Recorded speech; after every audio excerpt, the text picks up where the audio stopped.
une fois qu'on a étudié toutes les halachot du conte du Homer, bon, maintenant vous savez que pendant cette période, il y a eu donc une grande catastrophe, puisque tous les élèves de Rabbi Akiva sont niftarim ce jour-là, donc 24 000 élèves d'après certaines chitotes en 33 jours. Ça fait combien par jour, les commerçants là? 800 et quelques. Razak, vous saviez ou il y avait plus de 800 lévayotes par jour. Donc on ne peut pas imaginer ce que ça représente comme perte pour le peuple juif. Et donc vraiment la Torah était en véritable danger. Et vous connaissez toute l'histoire selon laquelle Rabbi Akiva il a reformé 5 élèves par lesquels la Torah va repartir. Mais en tout cas, cette période est donc une période dramatique pour notre peuple. Donc dans toutes les traditions, on a pris l'habitude d'être noheg, de se comporter comme si on était en deuil, dans une certaine mesure. Alors, les halachot, c'est quoi? C'est qu'on ne se marie pas à cette période, on ne se coupe pas les cheveux, et donc on ne se rase pas, on n'écoute pas de musique, et on ne dit pas Asher Yanou. Ça, c'est les 4 points essentiels. Maintenant, on va voir les différentes chitotes. D'après le Beth Yosef, le Mechaber, donc le Shulchan Aruch, la période de deuil, elle va depuis la fin de Pessah, puisque pendant Pessah, il n'est pas question qu'il y ait un deuil, jusqu'au 33e jour, inclus du Homer. Donc on pourra se raser et se couper les cheveux et se marier à partir du 34e jour du Homer. Et donc pareil pour ce qui est écouté de la musique. Le Harizal, lui, il était beaucoup plus mahmir, et il dit qu'on n'a pas l'habitude de se couper les cheveux jusqu'à Erev Shavuot. D'accord? Donc d'après lui, on se coupait les cheveux que Erev Shavuot. Il n'interdit pas les mariages à partir de l'Akh Baomer. La preuve, c'est qu'il dit Mama Khatan, il a pas le droit de se couper les cheveux pour son mariage. D'accord? Mais en tout cas, les cheveux, il devait les laisser jusqu'à Erev Shavuot. D'après les Ashkenazim, c'est un peu plus compliqué, puisque d'après le Rama, en tout cas, comment ça se passe? La Velout, c'est de la fin de Pessah jusqu'à l'Akh Baomer. Le jour de l'Akh Baomer, il y a une interruption, et ça reprend jusqu'à Rosh Chodesh Sivan. D'accord? D'après d'autres, ça commence que à Rosh Chodesh Iyar. D'après d'autres, c'est de l'Akh Baomer l'interruption était à l'Akh Baomer jusqu'à la veille de Shavuot. Mais Kitsour, en tout cas, non, pour nous les Sfaradim, d'après le Mechaber, la Velout, elle va jusqu'à l'Akh Baomer inclus. Donc jusqu'au lendemain de l'Akh Baomer. D'accord?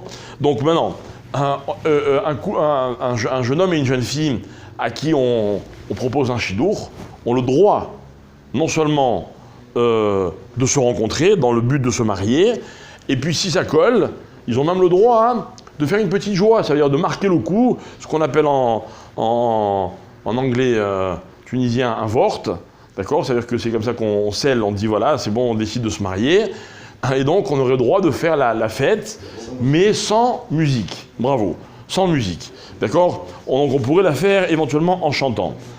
Même quelqu'un qui a déjà été marié et qui veut se remarier, je ne sais pas si vous connaissez, ok, pendant la période du Homer, il n'a pas le droit. D'accord? Donc il va nous foutre un peu la paix, et puis après, on reprendra. Ah, non, pas vous. On reprendra à partir de l'Akh Baomer. D'accord?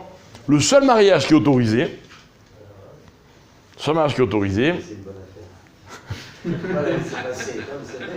Non, mais il peut y avoir les clients, c'est ça que je vous le dis, je précise. D'accord? C'est Marzir et Grouchato.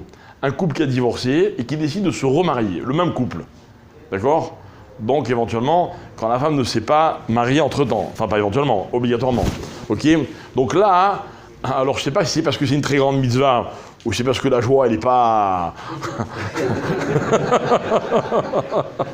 Toujours est-il que c'est le seul mariage qui est autorisé pendant cette période. D'accord? Pour plus de précision, je reçois en privé.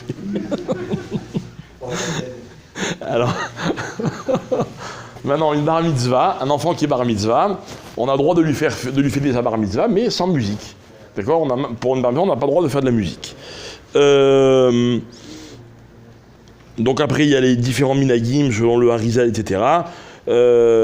selon donc, le Beth Yosef, on peut se couper les cheveux que le jour de l'Ad Baomer, donc le 34e jour du Homer, sauf si éventuellement le jour du 34e jour tombe un Shabbat ou un vendredi, bref. Bon, c'est pas le cas cette année, mais là il peut y avoir Birvot Shabbat, il peut y avoir certaines chitotes qui permettent.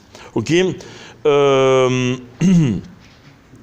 À part selon le Harizal, quand un petit garçon, on lui fait sa brit mila, le père et le sandak ont droit de se couper les cheveux, l'irvod, en l'honneur de la brit mila.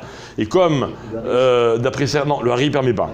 Et comme d'après certains, il faut faire la brit mila le plus tôt possible, donc même à l'heure du net, donc on a droit de se couper les cheveux la nuit qui précède la brit mila. D'accord? Alors maintenant, par rapport à Shechianu. Alors Shechianu, il y a plusieurs minagim.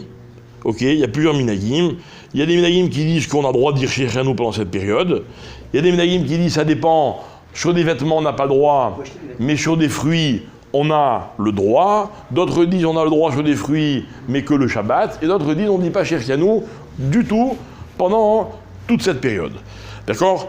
Maintenant, même d'après ceux qui disent qu'on ne dit pas Shechianu pendant cette période, on aurait le droit d'acheter des vêtements pour les mettre après. D'accord? Donc c'est pas comme le deuil de Tisha B'Av où on n'est plus marmire par rapport à ça, sauf dans certains cas, etc. Là, on a le droit d'acheter. Le tout, c'est de ne pas les mettre et de ne pas faire Shechianu pendant cette période. 34e jour, vous pouvez faire ce que vous voulez. Pour les femmes, c'est pareil. Quoi, les femmes? Les vêtements. Ah, pareil, à moins qu'une femme n'ait rien à se mettre, Chas Shalom, pour des raisons compliquées, mais non, voilà, mais non, on a dit qu'acheter on pouvait. Après, elles vont faire Shechianu à la mitraillette. Ok? Alors, dernière minag que je ramène, mais bon, je sais qu'il n'est pas tellement connu ce minag, c'est de ne pas travailler à l'heure du Homer. Donc il y en a beaucoup qui disent qu'il y a marqué Sheva Shabbatot, Tisporlar, Shabbatot. Pourquoi on n'a pas dit Sheva Shavuot? Pourquoi on n'a pas dit 7 semaines? De là on apprend qu'il y a un digne de Shvita, l'Ishbot, donc de ne pas faire de Melachot à l'heure de Sfirat HaOmer. Ce qui voudrait dire que tant que quelqu'un n'a pas compté le Homer, il n'aurait pas à faire des Melachot. Il y a des minagim sur lesquels les femmes, elles font attention de ne pas faire de Melachot à ce moment-là. D'autres disent, en plus, d'autant plus qu'il paraît que c'est le soir que l'épidémie, elle frappait les élèves de Rabbi Akiba. Donc Dafka, c'est l'heure malheureusement critique, et c'est pour ça qu'il y avait ce minag. Comment À la synagogue, comment on peut travailler? Puisqu'on est là à la synagogue. Je reçois en privé, pour des questions privées. Vous êtes allé dans les celui qui n'est pas à la synagogue. Vous pouvez rester toute la journée à la synagogue, moi, avec plaisir. Hein. Attention, il n'y a plus de bon de Tzedaka, donc vous pouvez rester autant que vous voulez. Bon, le Ben Ishra, il ramenait que même les hommes, ils devaient faire attention de ne pas travailler toute la nuit. Mais carrément, il est disant, on ne faisait pas de melachot, tous les melacha. Attention, melacha, c'est pas allumer au temps de la lumière. Hein. Les melachot, c'est de ne pas travailler, quoi. D'accord, quelqu'un qui avait un boulot la nuit, il devait s'abstenir pendant cette période. Et de toute façon, même ceux qui sont marmirim sur ce point, c'était que jusqu'à l'Aïba Omer. Bref, de toute façon, c'est pas un mina qui est très répandu, mais c'était bon à savoir.